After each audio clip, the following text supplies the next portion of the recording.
Assalamu alaikum students. Today we will study the general gas equation. General gas equation को हमने derive करना है। इसको डिराइव करने के लिए हमने इस चैप्टर में 3 लॉज पढ़े हैं गैसेस के। उन लॉज को हम अगर कंबाइन करते हैं तो उन उसको कंबाइन करने से हमें ये इक्वेशन जो है वो डिराइव हो जाती है। ठीक है, सबसे पहले जो है हम देखते हैं कि अकॉर्डिंग टू बॉयल्स लॉ जो हमने देखा था कि V is inversely proportional to P, यानी कि बॉयल्स लॉ में हमने पढ़ा था कि वॉल्यूम जो है वो प्रेशर के इन्वर्स है। तो ये तो हमारे पास है बॉयल्स लॉ।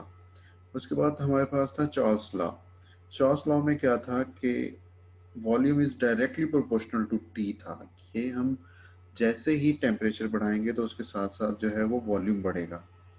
उसके बाद एक नया लॉ है आपके लिए, एवोगैड्रोस लॉ। ये हमने पढ़ा हुआ है, जिसकी वैल्यूज होती हैं 6.02 multiply by 10⁻⁻23 number of atoms, molecules या आयंस जो भी हैं। उसमें ये होता है कि number of volume of gas जो फिक्स मोल होता है उसका एक फिक्स वॉल्यूम होता है। ऑलराइट, तो मोलर वॉल्यूम भी हमने पढ़ा था कि एक मोल गैस जो है वो 22.414 डीएम क्यूब जो है वो वॉल्यूम को ऑक्यूपाई करती है। तो ये एवोगैड्रोस लॉ है। तो अब हम इन तीनों लॉज को जो है वो कंबाइन कर देते हैं। इधर देखते हैं, V is directly proportional to N है, तो हमने उसको यहाँ ऐसे लिख दिया। V is directly proportional to T है, तो उसको भी हमने डायरेक्ट प्रोपोर्शनल में लिख दिया। ये जबकि बॉयल्स लॉ में V is inversely proportional to P है, तो उसको हमने इनवर्स में लिखा। हमने तीनों लॉज को जो है वो इकट्ठा करके एक इक्वेशन बना दी है। अब ये डायरेक्टली प्रोपोर्शनल हम ख़त्म करेंगे तो हमें कोई कांस्टेंट लगाना पड़ेगा। ठीक है, वो जो कांस्टेंट है उसको हम कैपिटल R से डिनोट करते हैं और उसे हम कहते हैं जर्नल गैस कांस्टेंट। ठीक है, अब इसकी जगह, कांस्टेंट की जगह हम R पुट कर देंगे तो हमारे पास कुछ इस तरह की इक्वेशन आ जाएगी। ठीक है, इस इक्वेशन को हम रीअरेंज करते हैं। रीअरेंज करने से हमारे पास क्या होगा, P V is equal to N R T. This equation is the general gas equation. और इस इक्वेशन की बहुत सी एप्लीकेशंस हैं गैस के लॉज को डिराइव करने में। इस इक्वेशन के ज़रिए हम गैसेस की डेंसिटी, उनकी मोलैरिटी, उनके मैसेज, उनका जो है टेम्परेचर का इफेक्ट, उस इस जो जनरल गैस इक्वेशन है, इसे हम बहुत से गैसेस के लॉज जो हैं उनको डिराइव कर लेते हैं। फॉर एग्जांपल यहाँ पे 3 लॉज जो जिनसे हमने इसे बनाया है उसको ही हम डिराइव कर सकते हैं। P V is equal to N R T है। ठीक है, यहाँ पे टी को और एन को हम कांस्टेंट कर दें तो ये हमारे पास बॉयल्स लॉ की एक फॉर्म आ जाएगी। ऐसे ही हम इसको रीअरेंज करके अगर P और N को कांस्टेंट कर दें तो हमारे पास V will be directly proportional to T हो जाएगा, जो कि हमारे पास चार्ल्स लॉ आ जाएगा। अगर ऐसे ही हम P और T को कांस्टेंट कर दें तो हमारे पास V is directly proportional to N आ जाएगा, जो कि एवोगैड्रोस लॉ की एक फॉर्म है। तो अगर हम जनरल गैस इक्वेशन को एक मोल के लिए स्टडी करते हैं तो N will be equal to 1 हो जाएगा, और यहाँ इक्वेशन से P V is equal to R T हो जाएगा। एन खत्म हो जाएगा क्योंकि एन को हमने कंसीडर कर लिया है 1।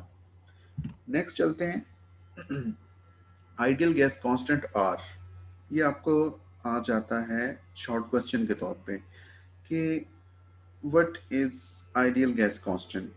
ठीक है, जो जनरल गैस कांस्टेंट में हमने आर लिया था, कांस्टेंट लिया था, उसको हम आइडियल गैस कांस्टेंट भी कहते हैं और जनरल गैस कांस्टेंट भी कहते हैं। इसको हम डिनोट करते हैं कैपिटल आर से। तो अगर हमने कैपिटल आर की वैल्यू डिराइव करनी है तो वो हम कैसे करेंगे। P V is equal to N R T को अगर हम रीअरेंज करते हैं तो R is equal to P V over R T बन जाता है। ऑल राइट, अब ये सब हमारे पास कॉन्स्टेंट्स हैं। प्रेशर भी कॉन्स्टेंट है, वॉल्यूम भी कांस्टेंट है, नंबर ऑफ मोल्स भी कांस्टेंट है, और टेम्परेचर भी कांस्टेंट है। प्रेशर की वॉल्यूम की वैल्यू हमारे पास 1 atm होती है लैब में जब हम एक्सपेरिमेंट कर रहे होते हैं। क्योंकि हमारा इन्वायरमेंट ही 1 एटीएम पे जो है वो ऑपरेट करता है। वॉल्यूम हमारे पास 1 मोल गैस का कितना होता है, 22.414 डीएम, क्योंकि हम ऑलरेडी पढ़ चुके हैं, ये वैल्यूज याद होनी चाहिए।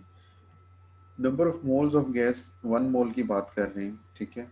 टेम्परेचर कितना है, S T P, standard temperature and pressure. Standard pressure जो है वो 1 एटीएम है, और जो स्टैंडर्ड टेम्परेचर होता है वो 273.16 केल्विन होता है, यानी कि 0 डिग्री सेल्सियस।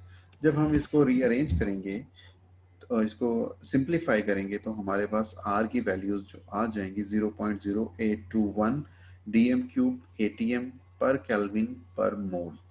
ऑलराइट, ये आप याद रखें, इसके यूनिट्स भी याद रखते हैं, आपको एमसीक्यूज के तौर पे आ जाते हैं, इसकी वैल्यूज आप याद रखें। अब ये थी जर्नल इसकी वैल्यूज। इसको अगर हम एस आई यूनिट में तब्दील करना चाहते हैं या डिफरेंट यूनिट्स में तब्दील करना चाहते हैं तो नेक्स्ट स्लाइड पे मैं आपको दिखाता हूँ। यहाँ पे आर की जो हमने वैल्यूज लास्ट स्लाइड पे ड्राइव की हैं वो 0.0821 D M cube A T M पर केल्विन पर मोल थी। अब हम इसे इंटर कन्वर्ट करते हैं डिफरेंट यूनिट्स के दरमियान में। अब एटीएम को हम यहाँ पे लिखना चाहते हैं मिलीमीटर ऑफ मर्करी। तो आपको पता है 1 एटीएम जो होता है वो 760 मिलीमीटर ऑफ मर्करी के इक्वल होता है, ठीक है। तो आप हमने 0.0821 को मल्टीप्लाई कर देना 760 से, और ये एटीएम कन्वर्ट हो जाएगा मिलीमीटर ऑफ मर्करी में। हमें पता है 1 मिलीमीटर ऑफ मर्करी जो है वो 1 टॉर के इक्वल होता है। तो हम इसे सिंप्लीफाई करके 62.4 d M cube millimetre of mercury per kelvin पर मोल आ जाएगा, और यही जो है वो टॉर के लिए होगा।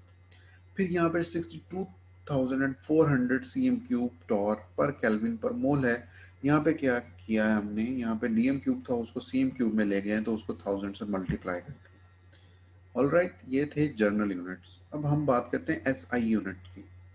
एस आई यूनिट में क्या होता है, हम प्रेशर जो होता है एटमॉस्फेरिक प्रेशर, उसको न्यूटन पर मीटर स्क्वायर में जो है वो डिटरमाइन करते हैं, ठीक है, जिसे पास्कल भी कहा जाता है।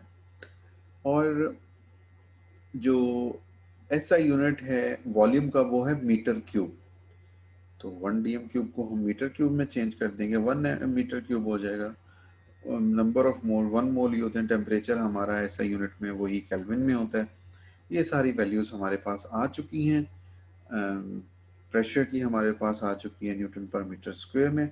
वॉल्यूम हमारे पास 0.022414 मीटर क्यूब में आ चुका है। इसकी वैल्यूज हम यहाँ पे पुट करेंगे, सिंप्लीफाई करेंगे, तो हमारे पास जो आर की एस आई वैल्यूज आएंगी वो 8.3143 न्यूटन मीटर पर केल्विन पर मोल आएंगी।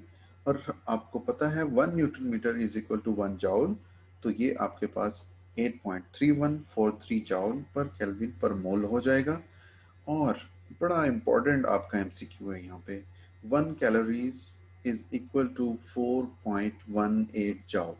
ये आपने याद रखना है, ये बहुत फेमस एमसीक्यू है, हर दफ़ा पेपर में आ जाता है, ठीक है। तो हम कैलोरीज में भी इसको कन्वर्ट कर सकते हैं अपनी वैल्यूज़ को, जो हमारे पास ये जाउल में आई हैं।